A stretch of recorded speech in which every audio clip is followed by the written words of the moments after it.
I'm at O'Hare Airport, and the only restaurant in this terminal, I'm in Terminal E, is Chili's 2. And they don't have menus. I'll show you what they have. They have this. Now I'm thinking people that are not particularly savvy with using a phone may have difficulty with this, or every phone doesn't have a scanner to scan the QR codes.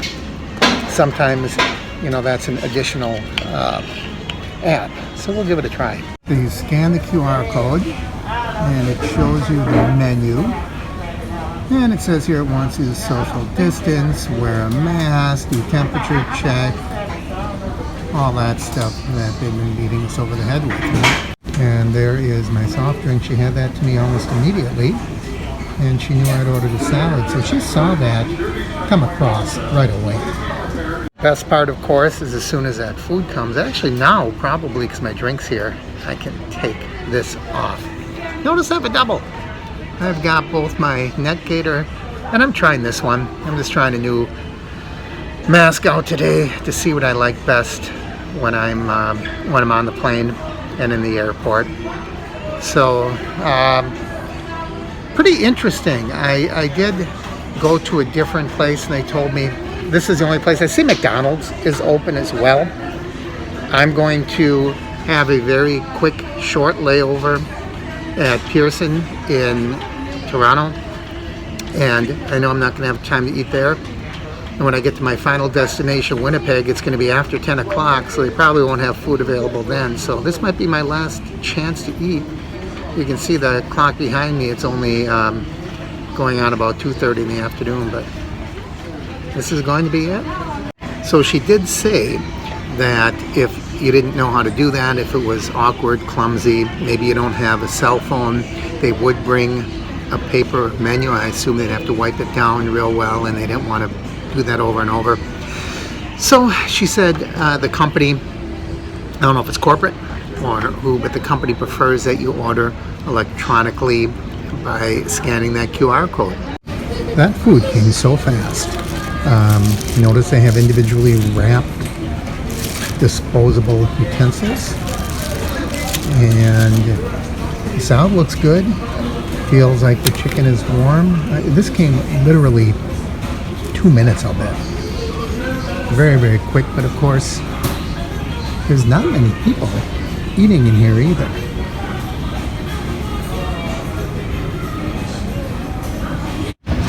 Well, we're seated and a little late. We'll see what happens.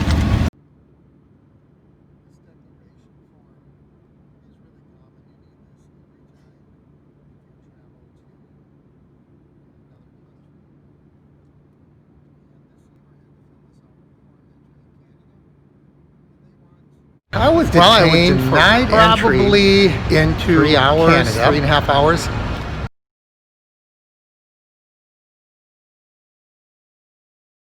They wanted to keep me all night, but they said I could check into the Sheraton hotel.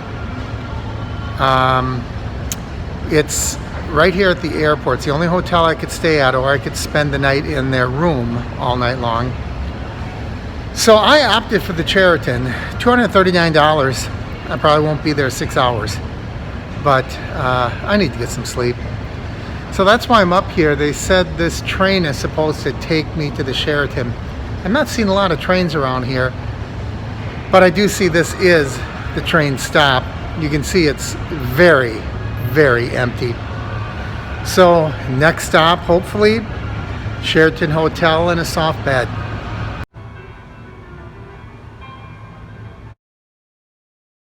Well, I made it to the Sheraton, and as much as I would love to give you a room tour, it is 5 minutes to midnight. I have to be out of here at about 5 a.m. So I'm getting 4.5 hours sleep. I have to be back at immigration at 5:30. What happens if I'm not there? I don't want to find out.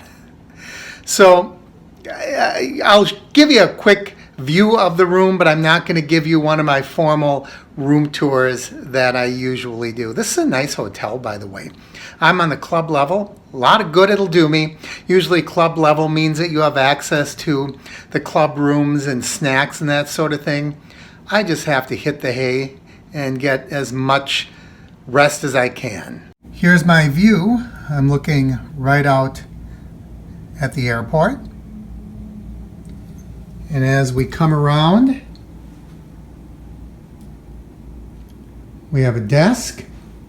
And you can see, since my luggage didn't catch up to me, I have some of the complimentary toiletries that they will give you at hotels. And there's a nice big TV. There's a Keurig coffee maker. You can see that there's a little bureau here. King size bed. Nightstand on either side. Complimentary water. Nice relaxing chair. It's going to get a little dark over here because I didn't turn on any lights. Look at this, an old-fashioned wooden coat rack. That's kind of neat. All right, that's a little better view.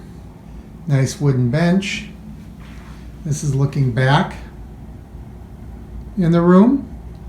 Well, I wish I was spending more than 5 hours in this room. Continuing on, we have a large closet. Pretty standard bathroom. It's nice that they do have a few toiletry items. And the shower is just a standard tub shower. So that's it. Tomorrow I will tell you a little more about my experience with being denied to enter the country of Canada. It's just before 5:30 a.m. and I have to report back to immigration. And as you can see, Pearson Airport is darn near empty. I've been to this airport many, many times. It's rare that I see it like this. Of course, this is a combination of the early hours and the extreme travel cutbacks due to COVID. Here's a Nexus Enrollment Center, by the way. This is where I was interviewed for my Nexus. It's right here in Pearson Airport. Well, I got to immigration at 5:30. They told me come back at 6:30, and they changed the time on my papers. So right now they confiscated everything. They took my passport. They gave me a photocopy, a facsimile of my passport. So that's how I'm supposed to get around. I still have my Nexus card though. And the Nexus card also acts as my ID, I suppose. They didn't take that from me. Of course, I can't leave or get into the country with a Nexus card. So there is a mask rule in effect when you're indoors. I was going to step outside so I could take the mask off, but they are really limiting the doors. Some are just exits, some are just entrances. I don't understand why. It looks like this whole level is exit, but I'm concerned if I go out I might not be able to get back in. There's no one around me for a couple hundred feet anyway, and I see a few people that have taken these off. So I'm hoping if there's no one near me, how can I pass anything along? So I'm just getting a little bit of breather, a little bit of break from the mask. The only reason I was released last night, I only got about 4 hours sleep, was because it was a hotel that's attached here to Pearson Airport, and I got there about midnight, as you know, and I had to be here at 5:30, so I woke up at 4:45. It was nice to get a shower, and so I didn't get all that much sleep. I'm kind of foggy right now, but I'm hoping that I'll find a place to grab something to eat, because I know once I get back into the immigration area there won't be any food. But I'm also thinking they'll probably escort me right through to the departure terminal, which technically is in the US, and I don't think I'm going to have to go through customs, because technically I never left US. I never really made it into Canada. I went through all those layers of security yesterday. I saw 3 different spots where I saw security, or not security, but immigration customs. When I first arrived, they had a little area where they were corralling you. They said, this is 4 connections. There were only 4 of us there. And then they led us to an area where I did my facial recognition scan for Nexus. That was at a kiosk. And then I went to an immigration's custom official. She looked at my paperwork, and she sent me, then put a mark on my Nexus paper, and I went to another level where that was pretty quick. They just looked at it and they sent me on to a 3rd level, and that's where I spent 5 hours. And for 5 hours they were looking, they were wondering if they should admit me or not. Obviously they didn't, and at one point they wouldn't let me leave the area, of course. At one point they did take some money from me, and someone went and got me a sub sandwich from Subway, and so at least I had something to eat. And I do see people around that have coffee, but I think I see, maybe it's a Tim Hortons over here. The Starbucks right in front of me is closed, but maybe the other half of Starbucks is open. I'm gonna go over there and check it out. So anyways, that's what's going on. So we waited and waited and waited. They took my documentation. Meanwhile, my bags went on to Winnipeg. I don't know how I'm getting those back. I did find something to eat. Starbucks was open. This is it's a spinach wrap and a cup of coffee. So now I can officially take off my mask. I got to be back in about 25 minutes, so I'm going to have to make quick work of this. So I've been here, I don't know, 15, 16 hours now overnight. This one is on Ramon. So thank you, my friend. Much needed cup of coffee this morning. You might be asking yourself, why was I not allowed entry in the first place? That's a good question. I was just here last month. Same rules were in effect. There was the same quarantine, 14-day quarantine. They let me go in, take care of my business, and leave. This time they told me, well, I have a valid work permit, so they would let me in, but I would not be able to leave for 14 days. That was the upshot of the whole thing. I would have to be quarantined. And they wanted to know what my quarantine plan was.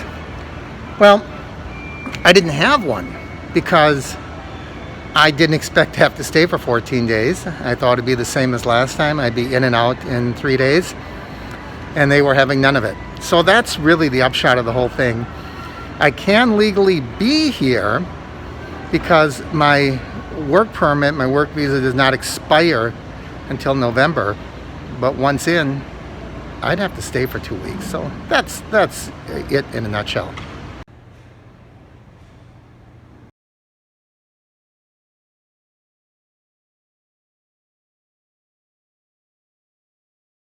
I made it to O'Hare. And of course, if you've ever flown into O'Hare, they taxi for, no exaggeration, at least a half hour. They actually parked. He said all the gates are taken up right now. They actually parked and waited for a gate to open. That was such a long taxi. Got there. I knew my bags weren't going to be here because they're in Winnipeg. So I went down to report them. The baggage office is locked up tighter than a drum. So I tried to call. I got my bags reported, and now I have to pick up my car, and it's at one of those off-site parking places, and they're not expecting me for a few more days, so they're gonna be sending a shuttle, but they said there is a truck overturned on Mannheim that has blocked all traffic, so who knows how long it's gonna take to get the shuttle. And then once I shuttle over there, they have to get my car.